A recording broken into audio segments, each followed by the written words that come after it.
1645 के जापान में 61 वर्ष का एक व्यक्ति खिले हुए चेरी के पेड़ के नीचे शांत बैठा है। उसके पास कोई संपत्ति नहीं है, न परिवार है और न ही कोई पद, लेकिन उसके पास कुछ ऐसा है जो आज बहुत दुर्लभ लगता है। अपने जीवन में उसने 60 से अधिक मृत्यु द्वंद्वों में भाग लिया और कभी हारा नहीं। जबकि तुम मुश्किल से अपने रोजमर्रा के काम पूरे कर पाते हो और रात होते होते सोफे पर ढेर हो जाते हो। असली सवाल यह नहीं है कि तुम इतना थका हुआ क्यों महसूस करते हो, बल्कि यह है कि वह कैसे नहीं थका। यह वीडियो ज्यादा सोने, सप्लीमेंट लेने या उत्पादकता बढ़ाने के बारे में नहीं है। यह उस कारण के बारे में है जिसकी वजह से तुम कई वर्षों से महसूस कर रहे हो कि तुम जीवन में एक अनावश्यक बोझ उठाए चल रहे हो। आने वाले मिनटों में तुम 3 मुख्य विचार जानोगे। क्यों लगातार थकान का स्रोत शरीर नहीं होता, इतिहास के सबसे घातक समुराई ने किस प्रणाली का उपयोग किया ताकि वह जीवन के अंत तक स्थिर ऊर्जा बनाए रख सके, और बिना युद्ध या कांता के उस दृष्टिकोण को आधुनिक जीवन में कैसे अपनाया जा सकता है। इसे समझने के लिए ताकेशी की कहानी जानना जरूरी है। 24 वर्ष का एक युवा, अत्यंत प्रतिभाशाली समुराई। वह रोज 6 घंटे अभ्यास करता था, हर रात 8 घंटे सोता था और अपने भोजन का ध्यान रखता था। फिर भी हर सुबह वह एक ही एहसास के साथ जागता था, भीतर एक खालीपन, एक अदृश्य बोझ, जैसे उसकी ऊर्जा शीशे से बनी हो। उसके साथी यह महसूस करते थे। वह प्रशिक्षण में ठीक प्रदर्शन करता था और अभ्यास द्वंद्वों में कभी चूकता नहीं था, लेकिन कुछ जरूरी चीज गायब लगती थी। उसका गुरु यामामोटो, 70 वर्ष का व्यक्ति जो किसी कहीं युवा की तरह स्फूर्ति से चलता था, उसे चुपचाप देखता रहता था। एक दिन अभ्यास के अंत में यामामोटो ने उसे बुलाया और एक सरल प्रश्न पूछा, वह प्रशिक्षण क्यों करता है? ताकेशी ने बिना हिचक कहा कि वह कबीले में सर्वश्रेष्ठ बनने, अपने परिवार को गर्व महसूस कराने और दूसरों का सम्मान पाने के लिए अभ्यास करता है। गुरु ने कुछ नहीं कहा। इसके बजाय उसने उसे एक पुराना चर्म पत्र दिया जिसके किनारे जले हुए थे और जिस पर केवल एक नाम लिखा था, मियामोटो मुसाशी। उसने कहा कि इसे पढ़ो और फिर लौटकर बताओ कि क्या तुम अब भी थके हुए महसूस करते हो।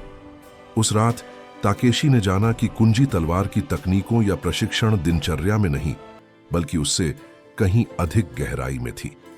मुसाशी ने अपना पहला द्वंद्व 13 वर्ष की आयु में लड़ा था और 30 की उम्र से पहले ही 60 मृत्यु द्वंद्व जीत चुका था।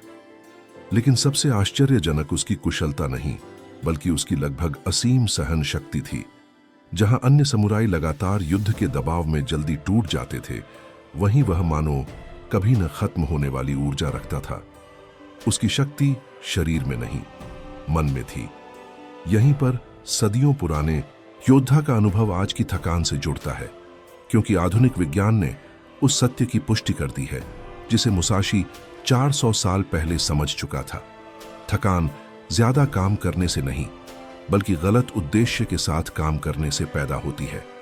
स्टैनफोर्ड विश्वविद्यालय में किए गए एक अध्ययन में 2 समूहों की तुलना की गई, जिन पर समान शारीरिक प्रयास, समान कार्य, समान समय सारिणी और समान तीव्रता लागू की गई थी। दिन के अंत में एक समूह पूरी तरह थक चुका था, जबकि दूसरे के पास अभी भी ऊर्जा बची थी। अंतर गतिविधि में नहीं, बल्कि उसे करने के कारण में था। जो समूह थक गया था वह दूसरों को खुश करने, गलतियां न करने और सफलता की छवि बनाए रखने के लिए काम कर रहा था। इसके विपरीत जिनके पास ऊर्जा बची रही, वे इसलिए काम कर रहे थे क्योंकि उस गतिविधि का अपने आप में मूल्य था। यह अंतर मियामोटो मुसाशी पहले ही समझ चुका था और उसने इसे अपनी रचना डोक्कोदो में लिखा, जिसे एकांत में जीवन के 21 नियम कहा जाता है। वहां ताकेशी ने पहली शिक्षा पढ़ी, दूसरों की प्रसन्नता की तलाश में मत जियो। शुरुआत में वह इसे समझ नहीं पाया। उसे अजीब लगा कि दूसरों की संतुष्टि उसे थका सकती है, लेकिन फिर उसे याद आया कि हर द्वंद्व की जीत उसे सच्ची खुशी नहीं देती थी, बल्कि केवल यह राहत देती थी कि उसने किसी को निराश नहीं किया। वह राहत जल्दी ही खत्म हो जाती और अगले मुकाबले की बेचैनी उसकी जगह ले लेती। आज की मनोविज्ञान इसे बाहरी प्रेरणा कहती है, जो ऊर्जा क्षय के सबसे बड़े स्रोतों में से एक है। हर बार जब तुम स्वीकृति पाने के लिए काम करते हो तो मस्तिष्क एक छोटी रासायनिक इनाम देता है, लेकिन उसकी कीमत होती है सतर्कता। तंत्र सक्रिय हो जाता है क्योंकि अब कुछ ऐसा है जिसे तुम खो सकते हो। मन लगातार निगरानी में चला जाता है। क्या मैं अब भी पर्याप्त हूं? क्या लोग अब भी मुझे महत्व देते हैं? इस अवस्था को बनाए रखना किसी भी लंबे शारीरिक परिश्रम से ज्यादा ऊर्जा खा जाता है। मुसाशी ने इस अदृश्य बोझ को पूरी तरह हटा दिया। वह प्रशंसा पाने के लिए नहीं लड़ता था, न ही प्रभावित करने के लिए अभ्यास करता था। वह इसलिए लड़ता था क्योंकि तलवारबाज होना उसकी प्रकृति थी। दूसरी मौन बाधा है तुलना। मुसाशी ने लिखा कि दूसरों के रास्ते पर चलकर नहीं चलना चाहिए। यह कोई काव्यात्मक विचार नहीं बल्कि ऊर्जा बचाने की रणनीति थी। हर बार जब तुम तुलना करते हो, मस्तिष्क तुम्हारी स्थिति और किसी और की स्थिति के बीच की दूरी को मापता है और उस अंतर को एक कर्ज की तरह महसूस करता है जिसे लगातार प्रयास से चुकाना पड़ता है।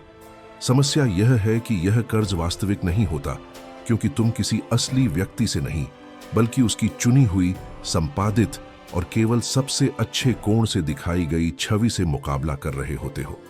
यह एक परछाई के खिलाफ दौड़ने जैसा है। मुसाशी ने कभी अपना मूल्य दूसरे योद्धाओं से नहीं मापा। वह केवल यह पूछता था कि क्या वह कल से आगे बढ़ा है। यह सवाल थकाता नहीं क्योंकि इसका उत्तर केवल तुम पर निर्भर करता है।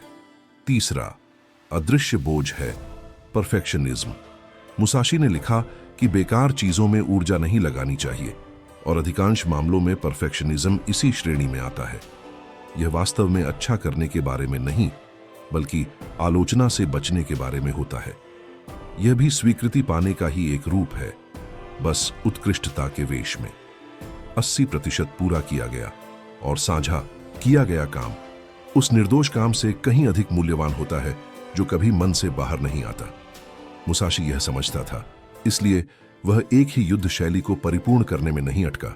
वह एक नई शैली बनाता और आगे बढ़ जाता। इसे पढ़ते हुए ताकेशी को एक बोध हुआ। वह जो कुछ भी ढो रहा था, स्वीकृति की चाह, लगातार तुलना और परफेक्शनिज्म, वे प्रशंसनीय गुण नहीं बल्कि ऐसी जंजीरें थीं जो उसे धीरे धीरे खा रही थीं। भ्रमित होकर ताकेशी ने अपने गुरु से पूछा कि वह बेकार को कैसे पहचाने। यामामोटो ने एक और प्रश्न से उत्तर दिया, लड़ने के लिए कितनी कटानाएं चाहिए। जब ताकेशी ने कहा कि केवल एक, तो गुरु ने उसके अतिरिक्त बोझ की ओर इशारा किया। यही डोक्कोदो का सिद्धांत था। यह सरल सौंदर्य शास्त्र के बारे में नहीं बल्कि ऊर्जा को बचाने के बारे में था। हर वस्तु, हर प्रतिबद्धता और हर विचार रख रखाव मांगता है। जो सदस्यता उपयोग में नहीं आती वह भी मानसिक जगह घेरती है। केवल औपचारिकता से निभाया गया रिश्ता भावनात्मक ऊर्जा खींचता है और वह परियोजना जिसे तुम जानते हो कि कभी पूरी नहीं करोगे, हर बार सूची में दिखते ही मन पर भार डालती है। मुसाशी ने अपने जीवन का बड़ा हिस्सा केवल 3 वस्तुओं के साथ बिताया, अपनी कटाना, लकड़ी की तलवार और एक ब्रश। कमी के कारण नहीं बल्कि स्वतंत्रता के लिए। प्रिंसटन विश्वविद्यालय के शोधों ने यह सिद्ध किया है कि जो लोग अव्यवस्था से घिरे वातावरण में रहते हैं, उनके कॉर्टिसोल स्तर उन लोगों की तुलना में कहीं अधिक होते हैं जो सरल और व्यवस्थित स्थानों में रहते हैं। और मानसिक अव्यवस्था तो और भी अधिक हानिकारक होती है। हर लंबित निर्णय, हर मुझे करना चाहिए और हर कभी न कभी मन में खुली हुई एक टैब की तरह काम करता है जो लगातार मानसिक संसाधनों को खपत करता रहता है। मुसाशी का समाधान सीधा और निर्णायक था। जो चीज तुम्हारे उद्देश्य में योगदान नहीं देती उसे हटा दो, उसे बाद के लिए मत बचाओ और न ही टालो। जब ताकेशी ने ऐसा करना शुरू किया तो उसे यह महसूस नहीं हुआ कि वह कुछ खो रहा है, बल्कि उसे विस्तार का अनुभव हुआ। सांस लेने, सोचने और अस्तित्व में रहने के लिए जगह। उसी जगह के साथ कुछ ऐसा लौट आया जिसे वह खोया हुआ मानता था, एक शांत और निरंतर ऊर्जा। न कैफीन से मिलने वाला कृत्रिम उछाल, न प्रेरणा का क्षणिक उत्साह, बल्कि एक स्थिर शक्ति, जैसे बिना रुके बहती नदी। एक सुबह यामामोटो ने ताकेशी को अभ्यास करते हुए देखा और बदलाव को तुरंत महसूस किया। उसकी चालें वहीं थीं, लेकिन उसकी उपस्थिति ने सब कुछ बदल दिया था। पहले उसका मन तकनीक, दूसरों की निगाहों और असफल होने के डर के बीच बंटा रहता था। वह एक साथ कई जगहों पर होता था। अब केवल एक ही चीज मौजूद थी, तलवार, क्रिया और वह क्षण। यही वह अवस्था थी जिसे मुसाशी इचिगो इचिए कहता था, एक ऐसा मिलन जो अद्वितीय और अपुनरावर्तनीय होता है। जब मन पूरी तरह वर्तमान क्षण में स्थापित हो जाता है, तब घर्षण और घिसावट दोनों समाप्त हो जाते हैं। इसी कारण तुम्हें थकाने वाला काम नहीं होता, बल्कि उसके साथ चलने वाला मानसिक तनाव होता है। यह उस दूरी का परिणाम है जो तुम कर रहे हो और जो तुम करते समय सोच रहे हो उसके बीच होती है। ईमेल लिखते समय मीटिंग की चिंता करना, मीटिंग में बैठे बैठे अधूरे कामों के बारे में सोचना, परिवार के साथ होते हुए भी मन का काम में उलझा रहना। शरीर एक ही स्थान पर रहता है, लेकिन मन कई दिशाओं में बिखर जाता है। यही विभाजन ऊर्जा का असली चोर है, क्योंकि जब मस्तिष्क विभाजित होता है तो वह अपनी पूर्ण क्षमता से काम नहीं कर पाता। यह ऐसा है जैसे ब्रेक लगाए हुए आगे बढ़ने की कोशिश करना। मुसाशी ने इस समस्या को एक स्पष्ट नियम से हल किया। जब वह खाता था तो केवल खाता था, जब अभ्यास करता था तो पूरी तरह अभ्यास में डूबा रहता था, और जब लड़ता था तो केवल लड़ता था। वहां न मल्टीटास्किंग थी, न बंटी हुई एकाग्रता, सिर्फ एक ही केंद्र। आज तंत्रिका विज्ञान भी इस विचार की पुष्टि करता है कि मल्टीटास्किंग एक मिथक है। वास्तव में होता यह है कि हम लगातार कार्यों के बीच स्विच करते रहते हैं और हर बदलाव की एक मानसिक कीमत चुकानी पड़ती है। इस घटना को ध्यान परिवर्तन की लागत कहा जाता है। हर बार जब ध्यान बदलता है, मस्तिष्क को अपनी सर्वोच्च क्षमता तक लौटने में कई मिनट लगते हैं, और यदि यह बदलाव बहुत बार हो तो वह उस स्तर तक कभी पहुंच ही नहीं पाता। ताकेशी ने इस सिद्धांत को पूरी तरह अपना लिया। अभ्यास के दौरान उसने अतीत और भविष्य से जुड़े हर विचार को बाहर कर दिया।